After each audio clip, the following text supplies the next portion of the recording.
Hello there and welcome back to my channel. So today we're going to be doing a foundation review, and the foundation that we're going to be trying out today is brand new from Revlon, and it's the Candid foundation. So I picked this up from Tesco. It cost £10.99. It's very small. Like it's just the first thing that stuck out to me was she is very tiny.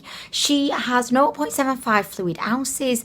Typically the kind of standard foundation amount is 1 fluid ounce, so we're definitely getting a little bit less for, I would say, a little bit more money. I am just hoping that she's going to be worth it. It's meant to give you a flawless but natural finish. It's got anti-pollution, antioxidant and anti-blue light ingredients. I call bullshit. What is anti-pollution? It just says with anti-pollution and then doesn't actually divulge any more information about what anti-pollution is. Like, they're just making shit up now. An anti-blue light. But why? But why? I know that our phones emit a small amount of blue light. I've never really considered that we need to protect our faces from it before. Like, now I'm just going to be scared of all my other foundations that don't contain anti-blue light, because I'll be like, oh my gosh, what is my phone doing to my face? So it claims that this has a creamy smooth texture that goes on like a moisturiser. It blends invisibly to even out skin tone.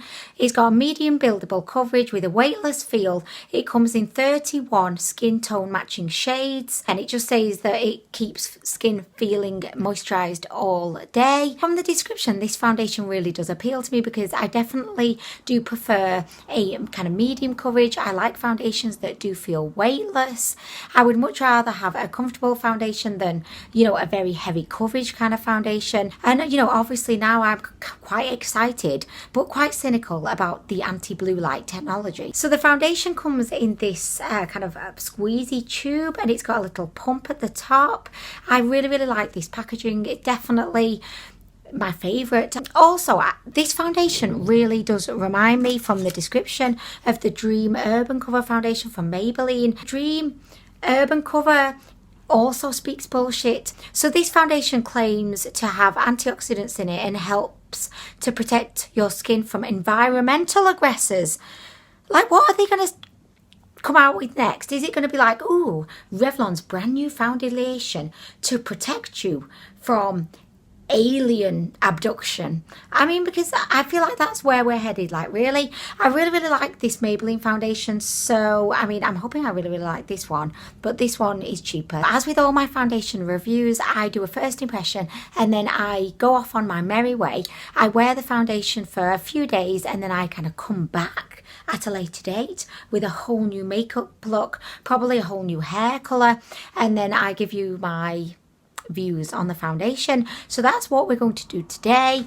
Just to tell you as well, if you've not watched my channel before, I have oily skin, I have aging skin. I mean, I suppose we all technically have aging skin, but I feel like my skin is aged. Like it's down the path of aging. It's not just starting to, it's down the fecking aging path.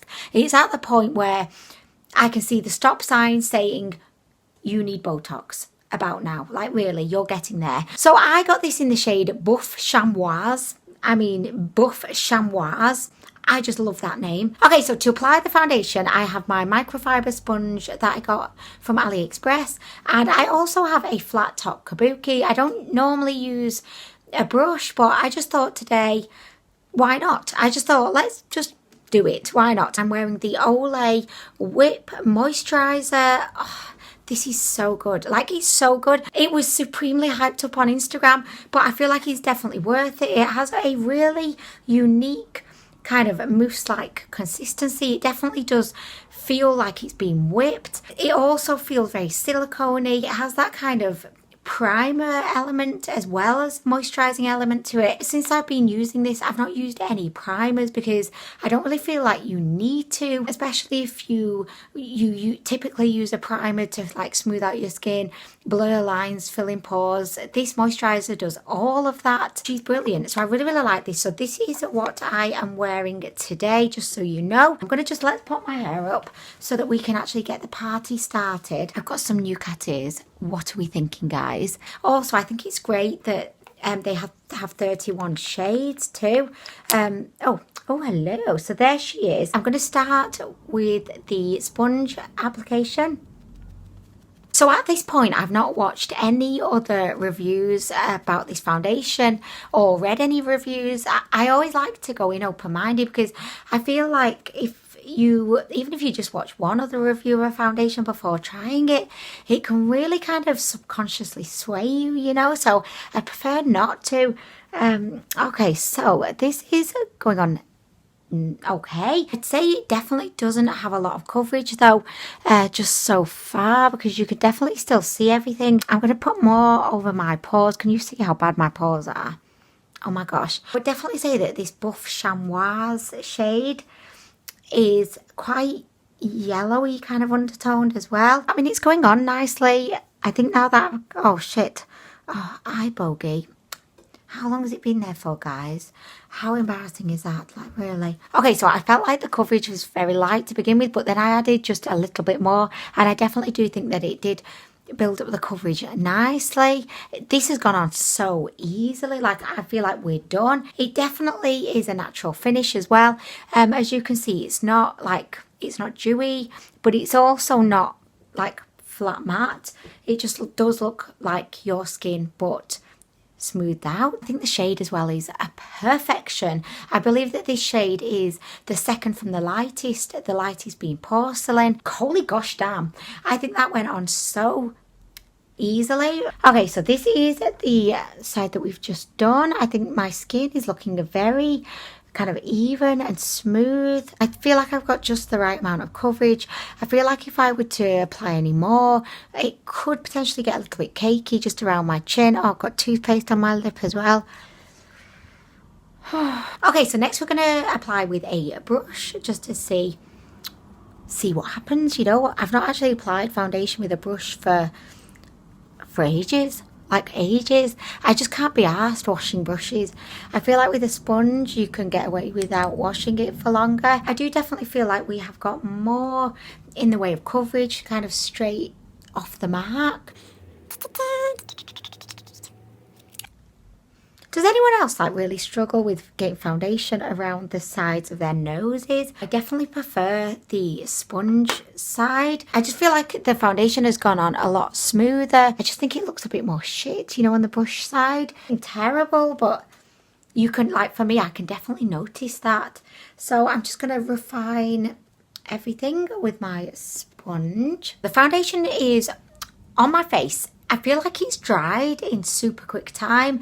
This is one of those foundations that I don't feel a mad rush to have to throw a load of setting powder at, because I feel like it's just kind of set itself, and it almost has a slight kind of liquid to powder finish upon the face. Like, it almost looks like I've already set it with powder.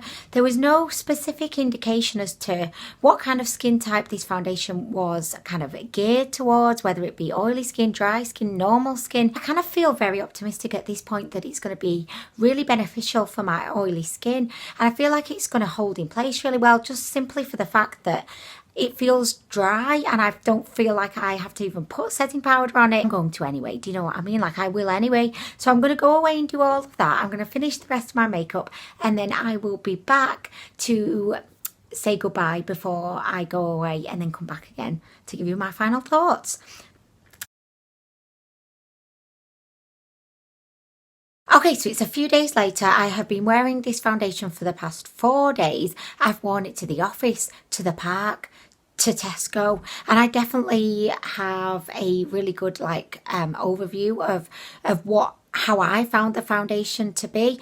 Overall, I am not very impressed with this foundation. I think for the fact that it costs $10.99 and for the fact that you get a lot less product than you would get in, you know, a standard foundation, I just think it's rather disappointing. I've used this for the past 4 days now, and already I feel like, you know, I'm already kind of down to here. So I think that you could easily use up one of these in a month.